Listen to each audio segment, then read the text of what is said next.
Om Swastiastu, perkenalkan nama saya Andrew Heli, NIM 2320048, kelas B, Program Studi Pendidikan Guru Sekolah Dasar, Fakultas Dharma Acarya. Baiklah, pada video ini saya akan membahas tentang studi kasus yang ketiga dengan judul AI Plagiarisme Terselubung dan Krisis Integritas Akademik.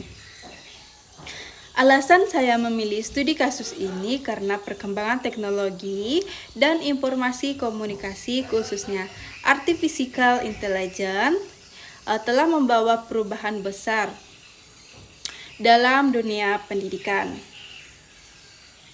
Nah, di sini AI memberikan kemudahan tetapi juga dapat menimbulkan tantangan serius terutama terkait kejujuran akademik dan integritas dalam pembelajaran.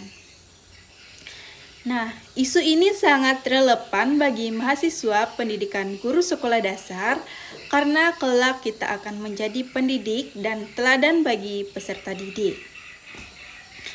Nah, jadi di sini saya akan memaparkan kasusnya. Saat ini banyak mahasiswa dan pelajar yang memanfaatkan AI dalam kegiatan akademik.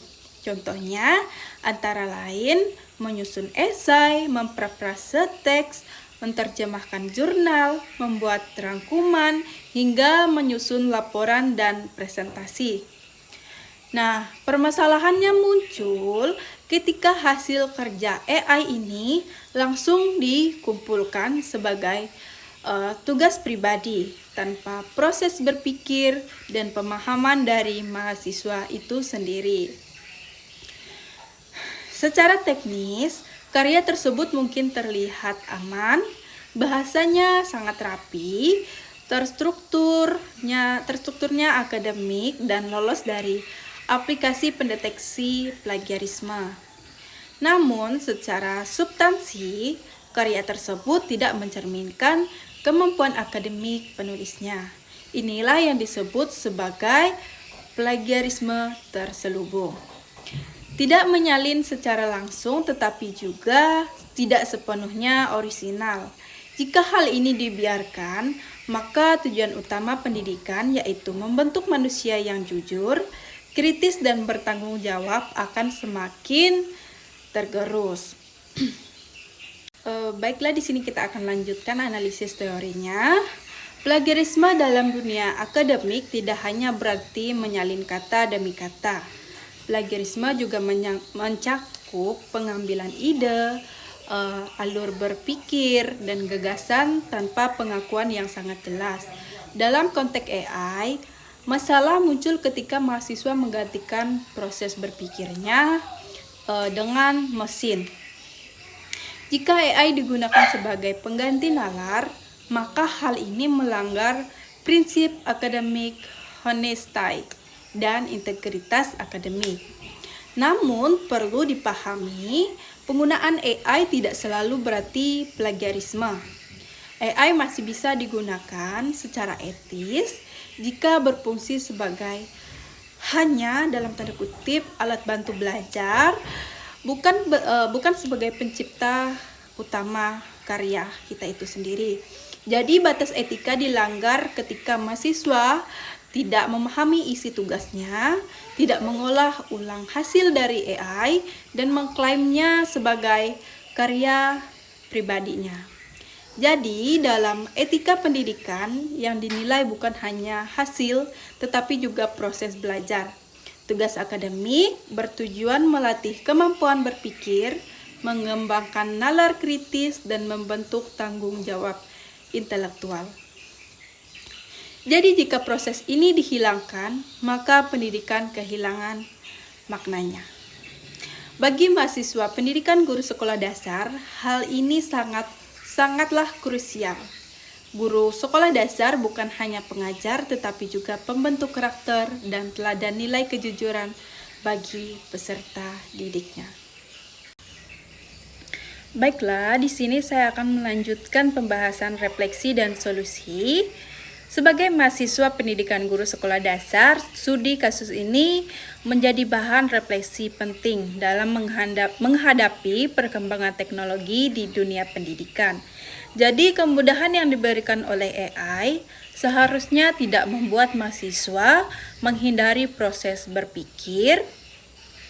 Nah, jika mahasiswa terlalu bergantung pada AI, maka kemampuan menganalisis dan menyusun argumen dan berpikir kritis akan semakin melemah.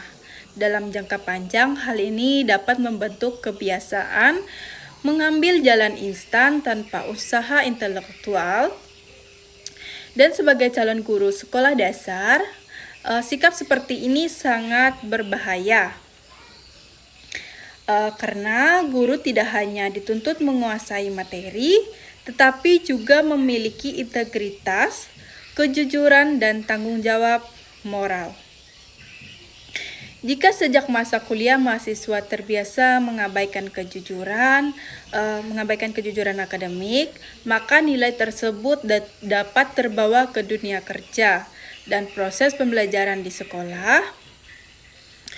Oleh karena itu, AI seharusnya diposisikan sebagai alat bantu belajar, bukan sebagai pengganti proses berpikir. Mahasiswa tetap perlu membaca sumber asli, memahami materi, mengolah informasi, dan menulisnya dengan bahasa sendiri. Selain itu, kejujuran dalam penggunaan AI juga menjadi hal penting. Karena mahasiswa perlu memiliki kesadaran bahwa mengakui bantuan teknologi bukanlah sebuah kelemahan, melainkan bentuk tanggung jawab akademik. Nah, sebagai calon pendidik, kita juga memiliki peran menanamkan literasi digital kepada peserta didik. Peserta didik perlu diajarkan bahwa teknologi adalah sarana belajar, bukan alat untuk berbuat curang. Dengan sikap yang tepat, AI dapat membantu dalam pembelajaran menjadi lebih efektif dan bermakna, dan juga menjunjung nilai-nilai etika pendidikan. Penjelasan sudah selesai, dari sini saya tutup dengan penutup dan kesimpulan. Sebagai penutup dapat disimpulkan bahwa perkembangan artificial intelligence merupakan sebuah keniscayaan di era digital saat ini. AI membawa banyak manfaat dalam dunia pendidikan, terutama dalam membantu akses informasi dan proses pembelajaran. Namun, penggunaan AI yang tidak disertai dengan etika dan tanggung jawab dapat menimbulkan masalah serius seperti plagiarisme terselubung dan menurunnya integritas akademik. Plagiarisme terselubung mungkin tidak selalu terdeteksi oleh sistem atau aplikasi, tetapi secara moral tetap merupakan pelanggaran terhadap nilai kejujuran akademik. Oleh karena itu, pendidik tidak boleh hanya berfokus pada hasil akhir, tetapi juga pada proses dan nilai yang dibangun. Sebagai mahasiswa pendidikan guru sekolah dasar dan calon guru sekolah dasar, kita memiliki peran strategi dalam menjaga kualitas pendidikan. Kita tidak hanya dituntut menjadi individu yang cerdas, tetapi juga berkarakter jujur dan bertanggung jawab. Pemanfaatan teknologi termasuk AI harus diiringi dengan kesadaran etis dan sikap profesional. Dengan demikian, AI dapat menjadi sarana untuk memperkuat pembelajaran, bukan merusak nilai-nilai pendidikan. Semoga pemaparan ini dapat menjadi bahan refleksi bagi kita semua dalam memanfaatkan teknologi secara bijak dan bertanggung jawab. Terima kasih atas perhatiannya. Saya ucapkan terima kasih atas perhatian Ibu dan Bapak dosen. Saya tutup dengan Prama Santi, Om Santi Santi Santi Om Sai. Terima kasih.